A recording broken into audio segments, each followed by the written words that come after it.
Bonsoir. Maintenant, on va continuer avec la partie 6 de l'arithmétique dans Z, chapitre 13.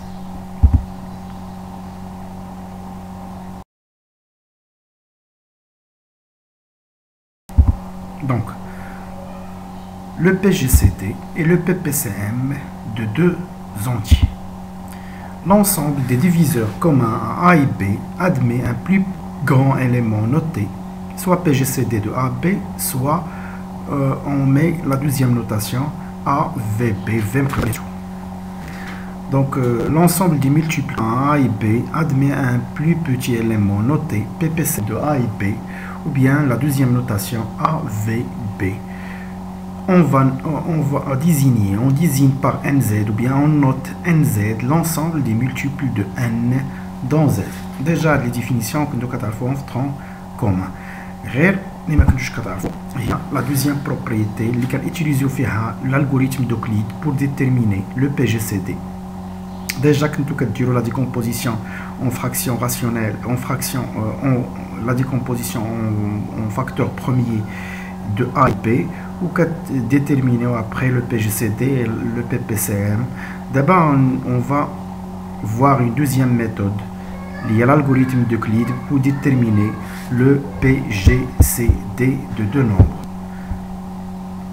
Donc, la propriété, ou bien les propriétés du PGCD, soit A et B, R, des entiers non nuls. Donc, premièrement, le PGCD de deux nombres, c'est un entier naturel, supérieur ou égal à 1.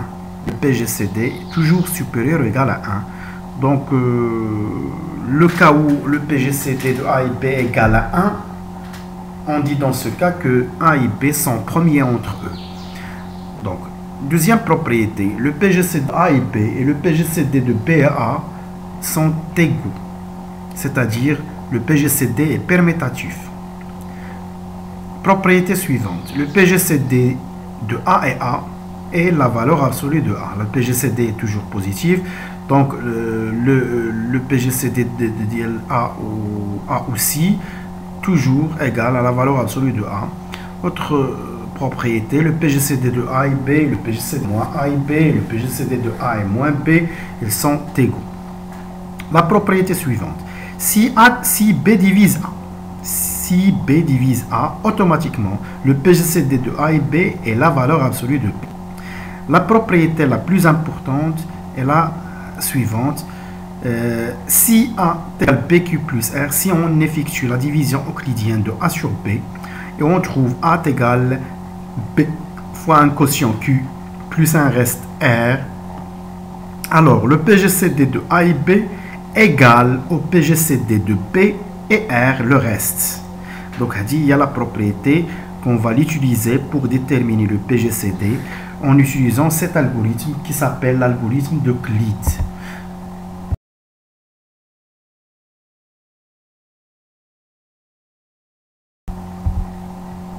Donc, l'algorithme d'Euclide maintenant. Soit A et B deux entiers naturels non nuls tels que B ne divise pas A pour éviter le cas particulier si B divise A, le PGCD est la valeur absolue de B. Sinon, on va utiliser cet algorithme pour déterminer le PGCD. Alors, le PGCD de A et B est le dernier reste non nul de la suite des divisions euclidiennes ou bien de la suite des divisions de l'algorithme d'Euclide. Donc, si R1, R2, etc. jusqu'à Rn est la suite de ces restes non nuls, bien sûr. Et si on note Rn, le dernier reste non nul de cet algorithme, qu'est-ce qu'on a? On a, selon la propriété précédente, PGCD de A et B égale au PGCD de BR1, puis on a égal au PGCD de R1 et R2, puis on a le PGCD de R2 et R3 jusqu'à le PGCD de Rn-1 jusqu'à Rn, où le dernier reste non nul ou Rn, le PGCD est égal à Rn. Donc, il y a la procédure à suivre pour déterminer le PGCD. On va voir un exemple. Donc, pour déterminer le PGCD de 8820 et 3150, on va utiliser cet algorithme.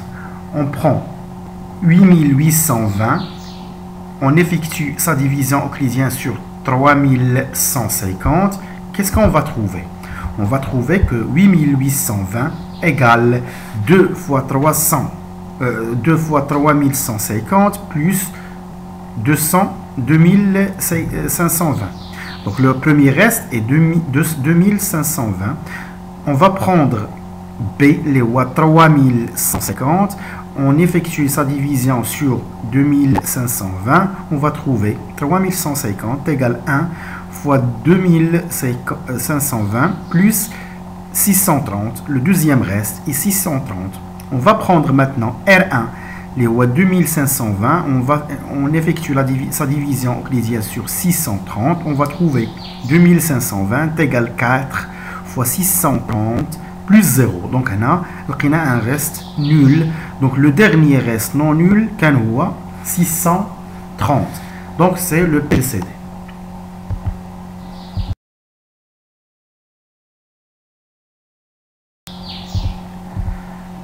Donc propriété. Soit A et B, deux entiers non nuls, et D, leur PGCD. L'ensemble des diviseurs communs à A et B exactement l'ensemble des diviseurs de son PGCD. Ça veut dire, pour trouver l'ensemble des diviseurs communs de A et B, tout simplement, on cherche premièrement leur PGCD. Les diviseurs de ce PGCD, ce sont les diviseurs communs. Donc, deuxième propriété, il existe des entiers UV, deux entiers UV tels que D est égal à AU plus BV. Puis, pour K appartient à une étoile, le PGCD de KA fois KB, on pourra simplifier le PGCD. Ça veut dire, il y a par exemple A et B, par exemple un facteur commun, on simplifier. C'est-à-dire PGCD de KA KB est égal K fois le PGCD de A et B. Le facteur commun, on peut le PGCD. Donc, l'exercice pour appliquer cette propriété. Donc, premièrement, on veut déterminer le PGCD de ces deux nombres. Et là, je prenais le PGCD et l'objectif est déterminer l'ensemble des diviseurs communs de 12642 et 2382. Donc, pour déterminer les diviseurs communs de ces deux nombres, on doit d'abord déterminer leur PGCD, et les diviseurs du PGCD, ce sont les diviseurs communs. Donc, on commence.